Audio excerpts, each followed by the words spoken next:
Thomas Soto. La politique, Antonin André, bonjour. Bonjour Thomas. Vous nous parlez ce matin de la campagne de Benoît Hamon. Le temps des négociations avec les Verts et avec Jean-Luc Mélenchon est terminé. Benoît Hamon retourne sur le terrain, mais voilà, sa campagne n'imprime pas, sa campagne ne prend pas. Oui, même le Parti Socialiste semble s'être rendormi depuis la primaire. Alors j'ai fait un test très simple. J'ai appelé un dirigeant du PS hier, pas un petit député lambda, non, un patron du PS, dont je tairai le nom. Donnez le prénom au moins. Non, je me suis engagé à taire son nom. Question: il est où Benoît Hamon aujourd'hui? Réponse: je n'en sais rien. Du coup, j'informe ce dirigeant du parti.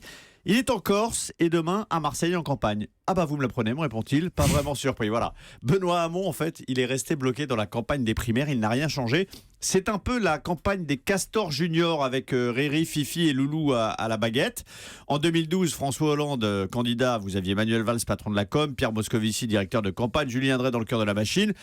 Benoît Hamon, lui, fait campagne avec ses potes habitués des réunions étudiantes et des Agora Live où les animateurs d'associations culturelles évoquent la mise en péril du spectacle vivant. On est très très loin d'une campagne tournée vers les Français et des enjeux d'une présidentielle. En même temps, Benoît Hamon est contesté par une partie de la famille socialiste qui refuse de faire campagne pour lui. On l'a vu avec Manuel Valls, qui a réuni ses troupes la semaine dernière. Il n'est pas le seul responsable de la situation. Il n'est pas le seul, mais c'est le principal responsable. Parce que quand on gagne une primaire, on doit tout de suite rassembler. C'est au vainqueur de faire les bons gestes. Comment ?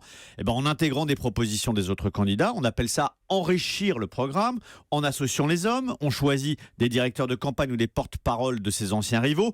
On mobilise les élus, députés, sénateurs. On mandate une dizaine de chevaux légers pour se déployer sur tout le territoire, faire des meetings dans des petites villes de province.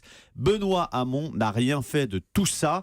Voilà pour les hommes, mais il y a le reste aussi. Où est le grand discours du Bourget de Benoît Hamon? Quel rythme donne-t-il à sa campagne? Quel projet? On ne s'adresse pas aux Français en leur parlant uniquement revenu universel et perturbateur endocrinien. Benoît Hamon ne sort pas de sa zone de confort. Il donne l'impression d'un candidat qui se promène comme ça dans la campagne à la rencontre de son public, celui qui l'a porté à la primaire, mais celui qui ne pèsera pas grand-chose dans une présidentielle. Alors je vous le confirme, Benoît Hamon, il est à Marseille comme le bus européen. Il aura l'occasion de vous répondre ce soir d'ailleurs s'il en a envie, puisqu'il sera à 19h l'invité du Club de la Presse à bord de ce bus européen qui est stationné sur le Vieux-Port, quai de la Fraternité. Vous pouvez tous d'ailleurs y aller de 10h à 15h30. Avec Riri, Fifi et Loulou.